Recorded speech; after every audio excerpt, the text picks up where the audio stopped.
Assalamualaikum warahmatullahi wabarakatuh. Perkenalkan, nama saya Haifa Nur Fadilah dari kelas 11 MIPA 4 nomor absen 10. Di sini saya akan mereview tentang materi taat, kompetensi dalam kebaikan, dan etos kerja.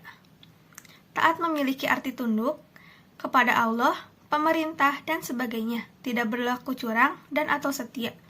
Aturan adalah tindakan atau perbuatan yang harus dijalankan. Taat pada aturan adalah sikap tunduk kepada tindakan atau perbuatan yang telah dibuat baik oleh Allah, Nabi, pemimpin, atau yang lainnya. Allah Subhanahu wa Ta'ala berfirman yang artinya, "Wahai orang-orang yang beriman, taatilah Allah dan taatilah Rasul dan ulil amri di antara kamu. Kemudian, jika kamu berbeda pendapat tentang sesuatu, maka kembalikanlah kepada Allah dan Rasul. Jika kamu beriman kepada Allah dan hari kemudian, yang demikian itu lebih utama bagimu dan lebih baik akibatnya." Quran Surat An-Nisa ayat 59. Quran Surat An-Nisa ayat 59 memerintahkan kepada kita untuk menaati perintah Allah, perintah Rasul, dan ulil amri. Pendapat 1, menurut Abu Ja'far Muhammad bin Jarir At-Tabari, arti ulil amri adalah umara ahlul ilmi wal fiqh, yaitu mereka yang memiliki ilmu dan pengetahuan akan fiqh. Pendapat yang kedua, menurut Al-Mawardi, ada empat pendapat dalam mengartikan kalimat ulil amri, yaitu yang pertama umara, para pemimpin yang konotasinya adalah pemimpin masalah keduniaan. Yang kedua, ulama dan fuqaha. Yang ketiga, sahabat-sahabat Rasul. Yang keempat, 2 sahabat saja, yaitu Abu Bakar dan Umar. Pendapat ketiga, menurut Ahmad Mustafa Al-Maragi, bahwa ulil amri adalah umara, ahli hikmah, ulama, pemimpin pasukan, dan seluruh pemimpin lainnya. Rasulullah Shallallahu Alaihi Wasallam menegaskan dalam hadis yang artinya, dari Abdurrahman dari Ali, sesungguhnya Rasulullah bersabda, tidak boleh taat terhadap perintah maksiat kepada Allah, sesungguhnya ketaatan itu hanya dalam hal yang makruh. Hadis riwayat Muslim. Kompetensi dalam kebaikan.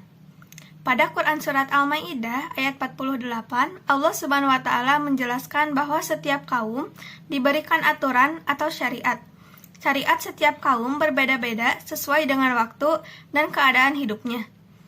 Meskipun mereka berbeda-beda, yang terpenting adalah semuanya beribadah dalam rangka mencari ridha Allah atau berlomba-lomba dalam kebaikan. Mengapa kita diperintahkan untuk berlomba-lomba dalam kebaikan? Yang pertama, bahwa melakukan kebaikan tidak bisa ditunda-tunda, melainkan harus segera dikerjakan. Yang kedua, bahwa untuk berbuat baik, hendak saling memotivasi dan saling tolong-menolong. Dan yang ketiga, bahwa kesigapan melakukan kebaikan harus didukung dengan kesungguhan.